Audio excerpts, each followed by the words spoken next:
2024 সালের degree pass course তৃতীয় বর্ষের ইংরেজি আবশ্যিক বিষয়ের পরীক্ষা আগামী 25 জুলাই অনুষ্ঠিত হবে। আজকের ভিডিওটিতে এই সাবজেক্টের একটি শর্ট সাজেশন এবং সি পার্টের বেশ কয়েকটা ফরম্যাট শেয়ার করব, যেগুলোর মাধ্যমে একদিনের মধ্যে ভালো একটা প্রিপারেশন নিয়ে ভালো পরীক্ষা দিতে পারবেন। তো চলুন শুরু করা যাক। প্রথমে ইংরেজি শর্ট সাজেশনটা দেখাচ্ছি। এ পার্টের মধ্যে এখানে 4টা প্যাসেজ দেওয়া আছে, যার মধ্যে প্রথম যে প্যাসেজটা এটা কিন্তু খুবই গুরুত্বপূর্ণ। আর এই যে পিডিএফটা ডাউনলোড করার লিঙ্ক আমি এই ভিডিওর প্রথম পিন কমেন্টসে দিয়ে রেখেছি, আপনারা প্রত্যেকেই ডাউনলোড করে নিতে পারবেন। এর পাশাপাশি কয়েকটা শর্ট ফরম্যাট আপনাদেরকে দিচ্ছি সি পার্টের জন্য, যেখানে ডায়লগ, প্যারাগ্রাফ, অ্যাডভার্টাইজমেন্ট রয়েছে, অ্যাপ্লিকেশান, লেটার, পোস্টার এবং রিপোর্ট লেখার নিয়ম। একটা করে ফরম্যাট দেওয়া আছে এবং এই একটা ফরম্যাট দিয়ে পরীক্ষাতে যে ফরম্যাট আসুক না কেন, পরীক্ষাতে যেটাই পড়ুক না কেন আপনি লিখতে পারবেন। সো নাম্বার পাওয়ার ক্ষেত্রে এটা খুবই গুরুত্বপূর্ণ হবে, কারণ এই শেষ একদিনের মধ্যে তো সবগুলো পড়া পসিবল না, তাই না, যেগুলো আমি এখন দেখাবো। তো এইটারও ডাউনলোড করার লিঙ্ক আমি এই ভিডিওর প্রথম পিন কমেন্টসে দিয়ে রাখলাম। এবার আসি যে কী পড়বেন। প্রথমত এ পার্টের মধ্যে প্রথম যে প্যাসেজটা রয়েছে এই প্যাসেজটার বাংলা অর্থ সহ ভালো করে দেখে যাবেন। তাহলে হবে কি, যদি এই প্যাসেজটা আসে সেক্ষেত্রে আপনি ওইটার থেকে যে প্রশ্নই আসুক সেই প্রশ্নের উত্তরগুলো লিখতে পারবেন। আমি একটু পরই আরেকটা ভিডিও দিব, সেখানে এ পার্ট লেখার নিয়ম নিয়ে আলাদা করে আলোচনা করব, যেখানে এ পার্টের মধ্যে যে প্রশ্নগুলো আসে সেই প্রশ্নগুলোর কিভাবে আনসারগুলো করতে হয় সেই বিষয়টা দেখাবো। যাই হোক, এ পার্টের মধ্যে আপনারা 4টা প্যাসেজ পাচ্ছেন। তার মধ্যে প্রথমটা গুরুত্বপূর্ণ, ডেমোক্রেসির, এটাও গুরুত্বপূর্ণ। গুড ম্যানার্স অনেকবার পরীক্ষাতে আসছে, এটাও গুরুত্বপূর্ণ।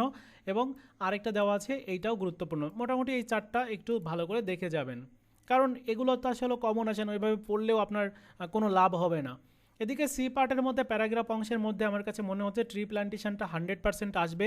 এদিকে রূপপুর নিউক্লিয়ার পাওয়ার প্ল্যান্ট, এটাও গুরুত্বপূর্ণ, খুবই গুরুত্বপূর্ণ, বিশেষ করে বর্তমানের প্রেক্ষিতে। এরপর রয়েছে প্রাইস হাইক, গুরুত্বপূর্ণ। লোড শেডিংটাও গুরুত্বপূর্ণ। ডিফরেস্টেশন এবং ট্রি প্ল্যান্টেশন, এটা দুইটারই গুরুত্বপূর্ণ। এদিকে ড্রাগ অ্যাডিকশানটাও গুরুত্বপূর্ণ। তারপর বর্তমানে আবার ফেসবুকে সকল আমরা নিউজ জানতে পারছি, ফেসবুক ব্যবহারকারীর সংখ্যা বেড়েছে। সো ফেসবুক নিয়ে প্যারাগ্রাফটা আসতে পারে, যদিও এখানে দেওয়া নাই, তবে ফেসবুক নিয়ে প্যারাগ্রাফটা আপনারা চাইলে পড়ে যেতে পারেন। রিপোর্টের মধ্যে ডেঙ্গু ফিভার রিপোর্টটা কিন্তু খুবই গুরুত্বপূর্ণ, অবশ্যই এটা ভালো করে কমপ্লিট করে যাবেন। এর পাশাপাশি ড্রাগ অ্যাডিকশানটা গুরুত্বপূর্ণ, মানে এই দুইটার রিপোর্ট, এই দুইটার মধ্যে যে কোনো একটা আসবে, শিওর আসবে।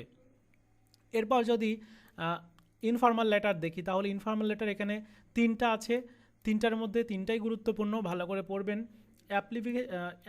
অ্যাপ্লিকেশানের মধ্যে রয়েছে 3টা অ্যাপ্লিকেশান, এই 3টাই গুরুত্বপূর্ণ পড়বেন।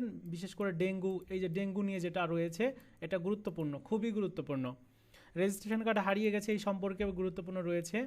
তারপর এসের মধ্যে রয়েছে প্যাট্রিজম, যেগুলো রয়েছে এগুলো দেখে যাবেন। এই 4টা অ্যাম্পলিফিকেশনের মধ্যে এগুলো দেওয়া আছে, 6টা দেওয়া আছে, দেখবেন। ডায়লগের মধ্যে কী পড়বেন, ডায়লগের মধ্যে প্রথমত পড়বেন হচ্ছে ইংরেজি লার্নিং সম্পর্কে, মানে ইংরেজি শেখা সম্পর্কে। তারপর ক্লাইমেট চেঞ্জ সম্পর্কে, আপকামিং এক্সামিনেশন গুরুত্বপূর্ণ, ট্রি প্ল্যান্টেশনও গুরুত্বপূর্ণ। পোস্টারটা একটু গুরুত্ব সহকারে পড়তে হবে, বিশেষ করে ডেঙ্গু ফিভারটা গুরুত্বপূর্ণ।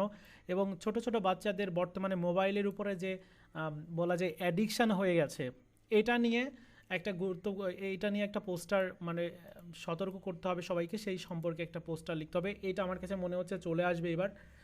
সো ডেঙ্গু ফিভার এবং এই মোবাইল ইউজ সম্পর্কে এবং ড্রাগ অ্যাডিকশান, এই 3টা ভালো করে পড়তে হবে। সর্বশেষ অ্যাডভার্টাইজমেন্ট, এখানে 3টা দেওয়া আছে, 3টার মধ্যে 3টাই গুরুত্বপূর্ণ, একটু দেখে যেতে হবে। আর আমাদের কাছ থেকে যারা প্রিমিয়াম সাজেশন নিয়েছেন আপনারা তো জানেন যে বি পার্টের ওই রকম কোনো সাজেশন হয় না। সো নিয়মগুলো একটু পড়ে যেতে হয়। বি পার্টের নিয়মগুলো যদি পড়ে যান তাহলে যেগুলো আসবে সেগুলো অবশ্যই আপনারা আনসার করতে পারবেন।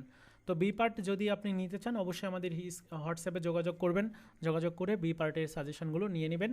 সাজেশন তো না, ওটার আসলে নিয়মগুলো নিয়ে নেবেন, একদম ছোটো ছোটো করে নিয়মগুলো দেখানো আছে। তো এই ছিল আপনাদের ইংরেজির শর্টকাট সাজেশনটা। আর এই ভিডিওর প্রথম পিন কমেন্টসে আমি ইংরেজি শর্ট সাজেশন এবং ফরম্যাটগুলোর ডাউনলোড করার লিঙ্ক দিয়ে রেখেছি, আপনারা ডাউনলোড করে নেন। ধন্যবাদ।